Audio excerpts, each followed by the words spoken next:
when a leader of part of the country comes to the capital city with many soldiers, heavily armed soldiers, what it tells you is there's no trust in that leader of the federal state, the Somali government, to come and visit the capital city. That's insane. I've seen video clips of foreign dignitaries, presidents, prime ministers visiting Mogadishu with hardly any of their own security guards, let alone soldiers with guns and machine guns.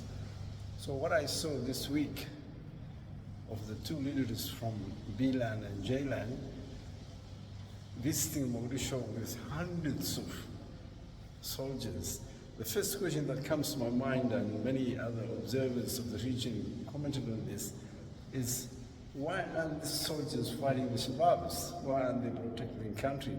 And what's the message these leaders are sending about the country?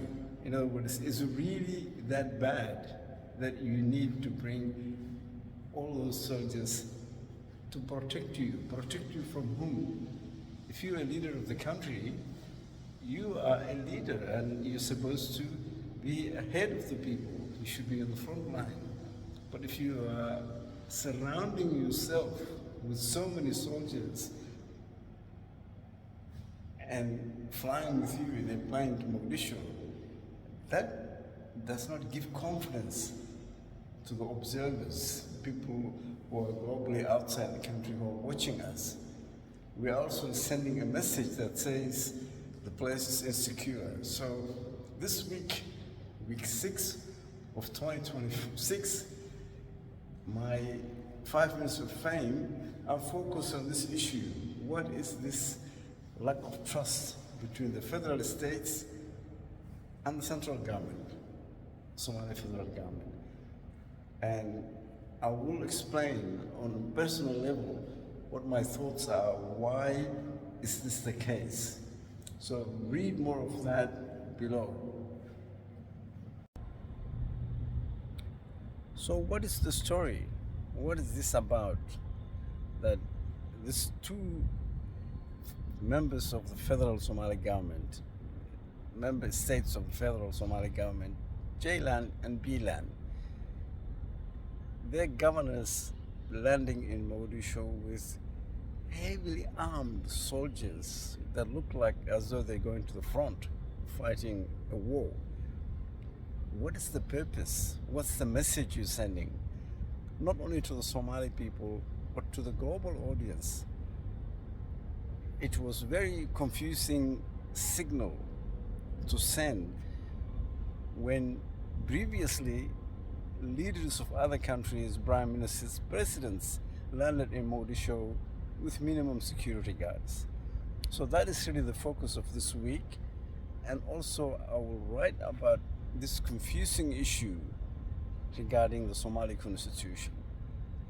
It seems the argument is few articles apparently, allegedly, changed by the president without consulting the parliament. The step before that we Somalis should understand is a constitution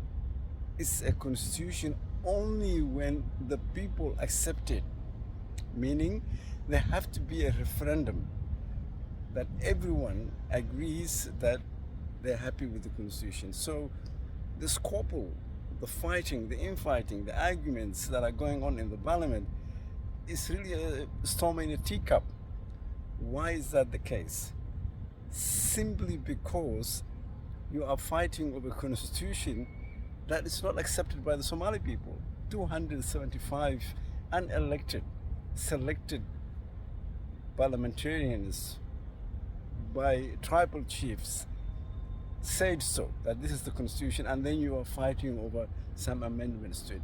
So my message is, even if we have to live with that and we have to accept that reality, let's not argue about it. Let's just keep going and keep it as a transitional constitution, just to keep us moving and crossing the line to sustain and continue this government.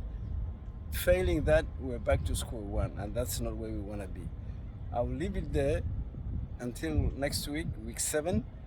All these comments and more in detail, please read below. The Somali version is at ayub.org. The English version is here. Assalamu alaikum.